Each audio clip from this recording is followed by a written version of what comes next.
বিশ্বাস করা না করাটা আপনার ব্যাপার।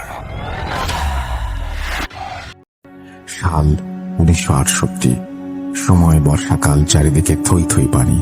আমার বয়স তখন 8 বছর এবং ছোট ভাইয়ের বয়স মাত্র 2 বছর। রাত আনুমানিক 1টা বা 2টা হবে। সবাই গভীর ঘুমে মগ্ন। হঠাৎ মায়ের খুব বাইরে যাবার দরকার পড়ে, তাই ডেকে উঠান আমাকে। তখনকার সময়ে ল্যাম্প, হ্যারিকেন এগুলোই ছিল, তাই মা আমার হাতে একটি হ্যারিকেন দিয়ে দরজা থেকে সামান্য একটু সামনে দাঁড় করিয়ে রাখে। কম বেশি সবাই জেনে থাকবেন যে গ্রাম অঞ্চলের টয়লেট বাসা থেকে কিছুটা দূরে হয়, আর টয়লেটের সাথে ছিল বড় একটা খাল। মা টয়লেটে যাওয়ার সাথে সাথেই খুব হয়রান এবং ভীতস্ত চেহারা নিয়ে দৌড়ে এসে হুমড়ি খেয়ে পড়েন আমার উপরে। সাথে সাথে আমি জোর করে একটা চিৎকার দিই।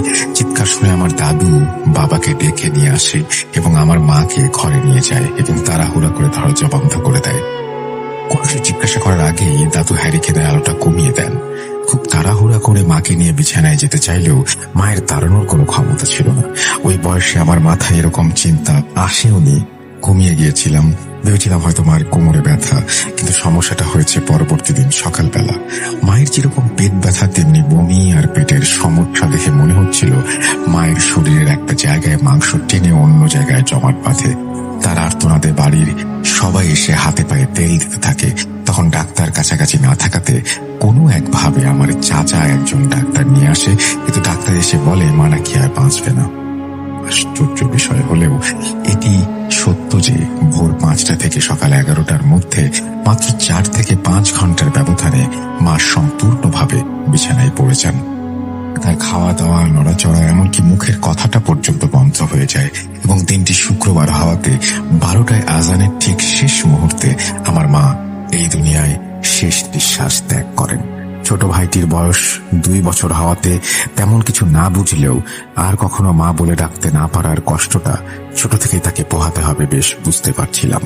এরপর নামাজ শেষে জানাজা হয় এবং তারপরে হুজুর আমাদের সাথে দেখা করেন এবং আমার ছোট ভাইকে মাথায় হাত বুলিয়ে দেন। শেষে আমার বাবাকে সহ আমাদের 4টা তাবিজ দিয়ে যান এবং আমাদের ঘর বন্ধ করে দিয়ে যান। কিন্তু আমার মায়ের শেষ নিঃশ্বাসের বিনিময়ে থামেনি এই মৃত্যু। মা নাকি তার মুখ থেকে জবান বন্ধ হবার ঠিক আগ মুহূর্তে শুধু একটি কথাই বারবার বলে যায়, আর সেটি হলো 7 জন জিন, ওরা 7 জন, ওরা সবাইকে নিয়ে যাবে। আর বাবার থেকে হুজুর এই কথাটি শুনেই আমাদের তাবিজ দিয়েছিলেন। এরপরে বাবা এবং আমরা কেউ ঘর থেকে রাতে বের হতাম না। কিন্তু ঠিক পরের দিনই আমার এক শহীদ নামে চাচাতো ভাই আমার মায়ের মতন করে মারা যায়। এতে পুরো বাড়ির সবাই, আশেপাশের সবাই ভীতস্ত হয়ে পড়ে। এরপরে আমার মামি অনেকের বারণ উপেক্ষা করে আমাদের দেখতে আসে, কিন্তু আশ্চর্যজনক ভাবে আমার মামি 3 দিন পরে মারা যায়। এরপরে এক চাচাতো ভাইয়ের বউ, তার 3টি ছোট বাচ্চা, যার মধ্যে একজন আমার থেকে 1 বছরের ছোট ছিল। এরপরে নূরজাহান নামে এক চাচাতো বোন ঠিক একইভাবে মারা যায়। এরপরে ঘটে গা শিউরে ওঠার মতো ঘটনা। চাচাতো বোন মারা যাওয়ার পরে আসর নামাজ বাদ তার জানাজা দেয়া হয়, কিন্তু আমাদের সেই হুজুর জানাজা দেওয়ার পরেই তিনিও তার পরের দিনই মারা গেলেন। এরপরে 6 দিনে 4 জন মারা যায়। কে কখন মৃত্যুর দেখা পাবে প্রতিটা মুহূর্ত কাটতে লাগলো আতঙ্কে। এরপর মাগরিবের আগেই সবাই যে যার ঘরে চলে যেত। এরপরে এটির একটা বিহিত করার জন্য সবাই মিলে একজন হুজুর খুঁজছিল, কিন্তু এমন কিছু শোনার পরে কেউই আসতে রাজি হচ্ছিল না।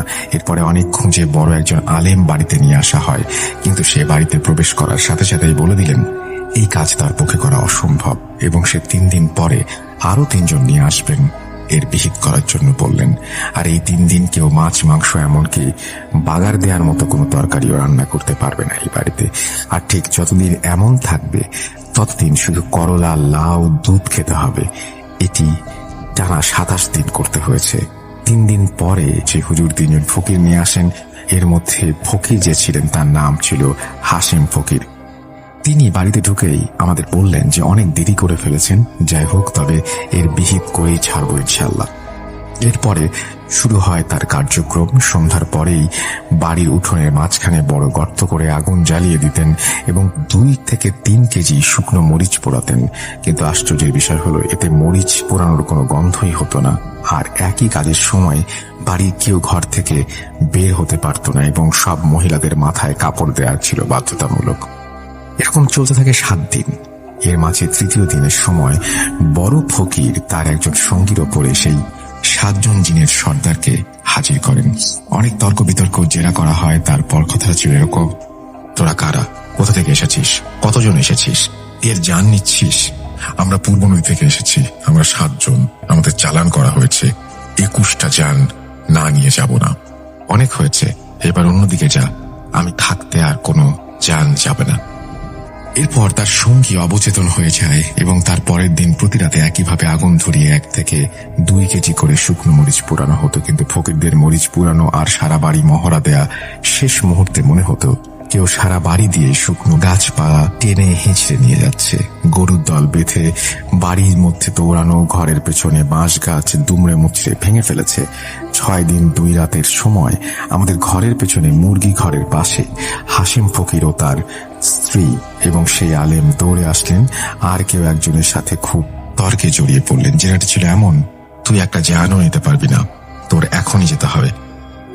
তখন জিন বলছে যে এই ঘরের একটাকে প্রথমে নিয়েছি, আর একটাকে নিয়ে যাই, আর একটু আগুন নিয়ে এসেছিলাম, তাই তখন দেখা পাইনি। দাঁড়া, জানের বদলে তাহলে জান দিচ্ছি। এই বলেই তিনি হাতে থাকা কলা গাছের ডাঁট দিয়ে মাটির ওপরে 7টি বাড়ি দিলেন, আর তারপর পায়ের গোড়ালি দিয়ে মাটির ওপরে সজোরে 3টি আঘাত করলেন। অতঃপর মুরগি ঘরের ভেতরে মুরগিগুলো প্রচন্ড দাবাদাবি শুরু করলো। এরপরে পুরো বাড়ি নিস্তেজ হয়ে যায়। পরের দিন সকালে দাদু মুরগির ঘর খুলে দেখেন 47টি মুরগি মরে পড়ে আছে। এরপরে ফকির ও আলেম আসেন আর ইনশাল্লাহ আমরা বিপদ মুক্ত হই। অতঃপর দাদু বললেন তিনি নাকি আমাকে ঘরে আনার সময় দেখেন যে অনেক লম্বা 7 জন খালাকে পানির ওপর দিয়ে পশ্চিম পাশ দিয়ে বাড়ির দিকে নিয়ে আসছে, যার কারণে দাদু তাড়াহুড়া করে দরজা বন্ধ করে নাতির কাছে আগুন ছিল তাই নাগালে পান এবং সেটা নিয়ে আসেন। কিন্তু ওকেই যেতে হয়েছিল। জানের বদলে জান, আপনার কাছে আমার নাতি বেশি নাকি মুরগি বেশি?